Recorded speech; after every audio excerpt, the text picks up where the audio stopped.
History is a blend of fact, interpretation, and imagination. The stories are inspired by historical accounts, myths, and cultural legacies. While we aim to bring history alive, we encourage you to explore, research, and question these narratives.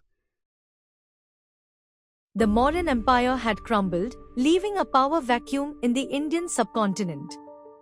From these ashes, a new force emerged, the Satavahanas. Their origins remain shrouded in mystery, but inscriptions whisper of a dynasty that rose from the Deccan, uniting scattered tribes into a formidable empire. As North India fractured, the Deccan's trade routes flourished, and amid this chaos, a leader stepped forward, Simukha. He wasn't just a warrior but a visionary, seizing control from local chieftains, carving out a kingdom that would defy time. His banner flew over Pratishtana, a city destined to be the heart of a new empire. But uniting the Deccan was no easy task. Rival kingdoms lurked at every corner, waiting to reclaim lost lands. Simukha's successors would have to fight, forge alliances, and build an identity strong enough to withstand the tides of history. And so, the stage was set for the rise of the first true Satavahana king, a man whose ambitions would transform his fledgling kingdom into an empire. His name was Simukha. Simukha's rise was no accident, it was destiny forged in fire. As the Deccan lay divided, he moved with precision, crushing smaller rulers and consolidating power. His conquests stretched from Maharashtra to Andhra, marking the first true Satavahana domain. But conquest was only the beginning. To rule, Simukha needed more than a sword, he needed legitimacy. He revived Vedic traditions, patronized Brahmins, and embraced Prakrit, the language of the people. Yet, he was no tyrant. He also supported Buddhism, ensuring his rule appealed to both the elite and the common folk. His successors, Krishna and Shatkarni I, carried his vision forward. Krishna expanded the empire's frontiers, while Shatkarni I turned it into a force to be reckoned with. He clashed with the Nandas and repelled foreign invasions, earning the title Dakshin Pathapati, Lord of the South. But true greatness awaited in the next generation. One ruler would rise to lead the Satavahanas into their golden age. A warrior. A king whose name would echo through time. Gautamiputra Shatkarni. The Deccan was bleeding. The Sakas, ruthless invaders from the west, had shattered kingdoms, plundering wealth and imposing their rule. The Satavahana throne, weakened by internal strife, needed a savior. And then came Gautamiputra Shatkarni, the empire's greatest warrior. Unlike his predecessors, he was not just a ruler but a force of nature. With fire in his heart and steel in his hands, he led his armies into battle, vowing to reclaim the lost Satavahana pride. His war cry thundered across the battlefield as he crushed the Sakas, driving them beyond the Narmada. His victory wasn't just military, it was symbolic. He declared himself Ekabrahmana, the sole protector of the Brahmanic order, yet upheld Dharma by supporting Buddhism and local traditions. His rule was a time of resurgence, trade flourished, cities prospered, and the empire stood unshaken. But every golden age has its challenges. As he expanded his empire, new threats emerged. The balance of power was shifting, and his successors would have to fight to keep his legacy alive. Would they rise, or would the tides of history consume them? Gautamiputra Shatkarni's victory over the Sakas was legendary, but the war was far from over. The Western Front remained volatile, and the Saka rulers, the wounded, were not defeated forever. The Deccan had become a battlefield where every king had to prove his worth through blood and steel. To secure his conquests, Gautamiputra fortified his empire, stretching from the Krishna River to Malwa. He issued bold new coinage, stamping his name as the destroyer of the Sakas, Pahlvas, and Yavanas.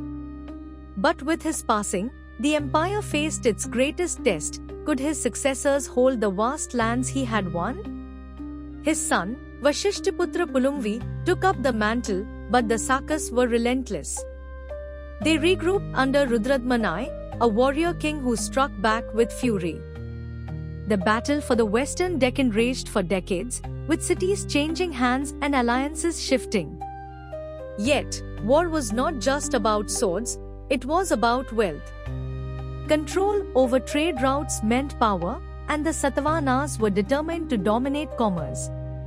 Their survival depended not just on war, but on the riches that flowed through their ports and markets. The battlefield forged the Satavahanas, but wealth sustained them. War was costly, and true power lay in controlling trade. The Deccan, rich in minerals, timber, and textiles, became the beating heart of an economic empire stretching beyond the subcontinent. From the bustling markets of Pratisthana to the ports of Sopara and Kalyan, Satavahana merchants traded elephants, pearls, and spices with Rome, Persia, and Southeast Asia.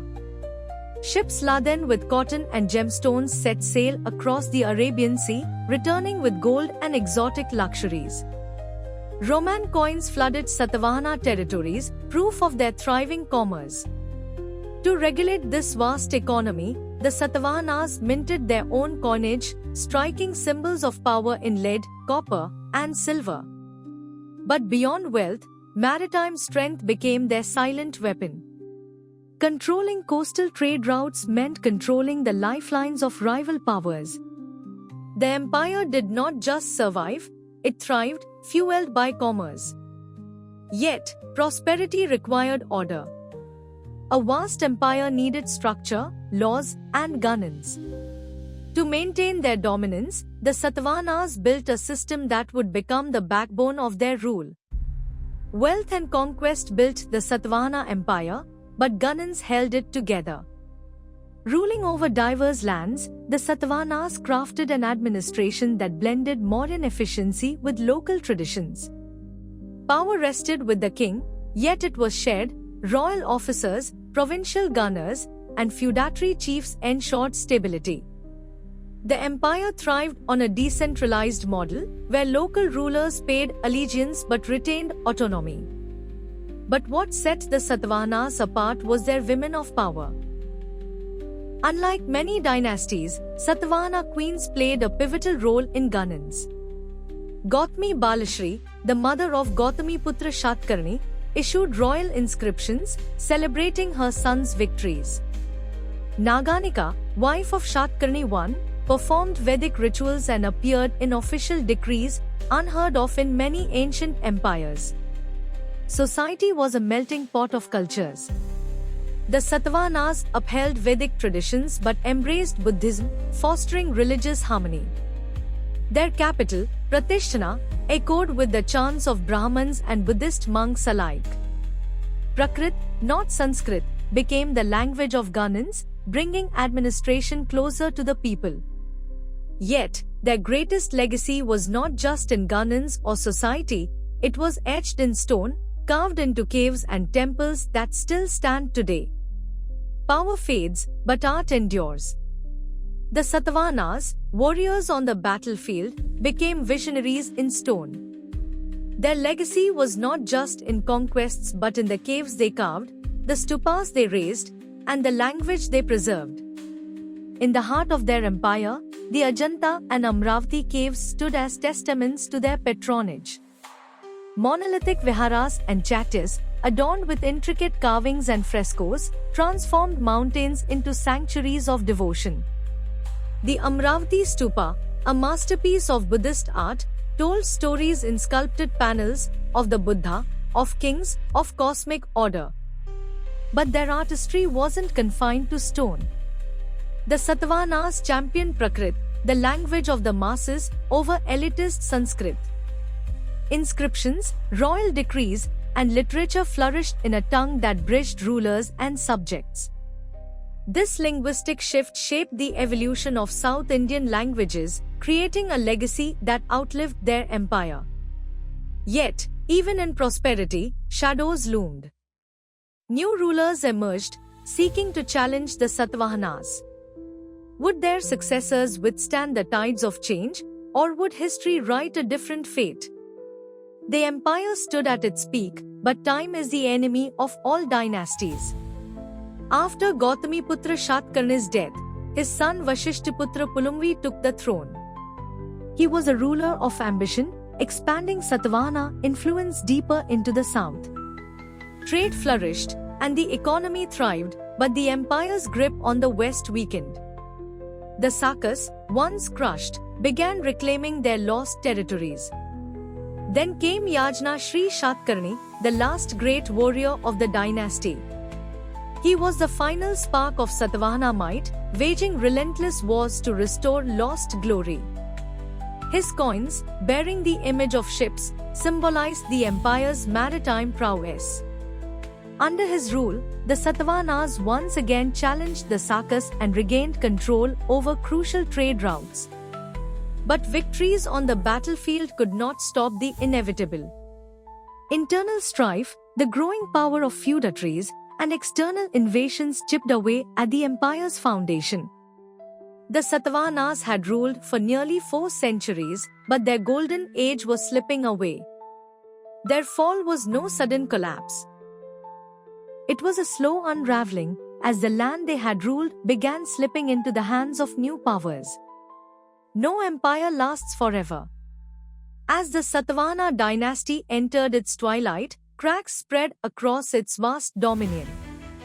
The once mighty rulers, who had held the Deccan together for centuries, now struggled against internal divisions and external threats. The centralized power weakened, and local gunners, once loyal feudatories, began asserting independence. The Abhiras in Maharashtra, the Ikshvakus in Andhra, and the Kadambas in Karnataka emerged as new forces, carving out their own territories. The very administrative system that had sustained the Satavahanas now turned against them. Trade, once their greatest strength, fell into the hands of rival kingdoms, and without economic dominance, their political influence crumbled. Yet, their legacy did not vanish. The feudatories who rose in their place adopted Satavahana traditions, continuing their policies, art, and governance models. The echoes of their rule lingered in inscriptions, in architecture, in culture. But history would remember them not just for their decline, but for what they left behind, a civilization that shaped the future of South India. The empire had faded, but its influence endured. Empires rise, empires fall, but their echoes remain. The Satavahanas may have vanished from power, but their imprint on history, culture, and identity endured. They were more than conquerors, they were builders of a civilization that shaped the future of the Deccan. Their governance system laid the foundation for the feudatory structure that later dynasties like the Chalukyas and Rashtrakutas would adopt. Their patronage of Buddhism and Hinduism fostered religious harmony, influencing temple architecture and spiritual traditions across South India. Their promotion of Prakrit over Sanskrit ensured that regional languages evolved, creating a linguistic bridge between the past and the present. Yet, myths obscure their history. Were they mere regional rulers, or the true inheritors of the modern legacy? Did they collapse completely, or did their lineage continue under new identities? The inscriptions, the coins, the monuments, they whisper their stories, waiting to be rediscovered. The Satavahanas may have been forgotten by many, but history never truly buries its greatest rulers. Their legacy survives, in language, in art, in the very fabric of the Deccan. They were not just rulers of an empire, they were architects of a lasting cultural identity.